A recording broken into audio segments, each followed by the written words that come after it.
Well, and in the midst of the breaking news on that attack in Garissa, the president gave a directive that will no doubt raise questions regarding the separation of powers between the executive and the judiciary. Meanwhile, Interior Cabinet Secretary Joseph Nkaissery gave an update of the attack with no clear indication on the number of attackers, almost 16 hours after the launch of that attack. Linda Ogutu looks at the government response to an attack that just adds to the number of casualties Kenya has suffered in the name of terrorism. Almost 9 hours after the attack and hostage situation began in Garissa, the head of state and the commander-in-chief of the armed forces addressed the nation and gave a directive.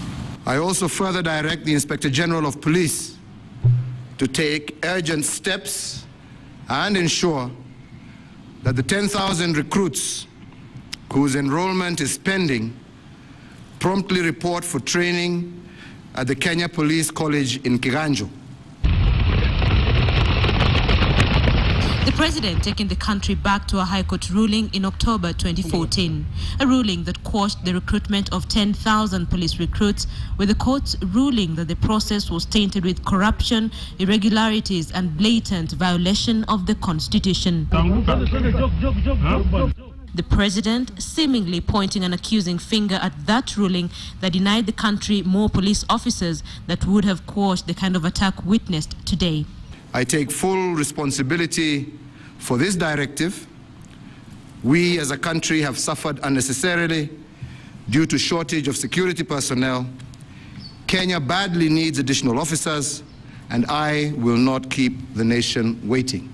Under Section 59-51(1) of Cap. The doctrine of separation of powers clearly overlooked by the head of state, who only yesterday assured the country and indeed the world that Kenya is a safe and secure country. I have not heard them issue travel advisories against the British who go to Paris. I have not heard them issue travel advisories against other European countries that have also been victims of terrorism. The whole world today is under threat from terrorism. As the attack was unfolding, the man in charge of the police force, Joseph Boynet, issued a press brief in which he said a joint force composed of the National Police Service and other security agencies arrived and were engaged in an elaborate process to flush out the gunmen from the hostels. Boynet and the CS of Interior would both make their way to Garissa to oversee the rescue operation in an attack that comes barely 4 months since Interior Cabinet Secretary Joseph Nkaissery took up the Interior Ministry docket.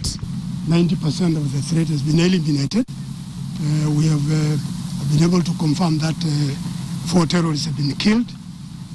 The number of the terrorists was never confirmed. Do hereby issue curfew orders in the counties of Tana River, Garissa, Wajir, and Mandera.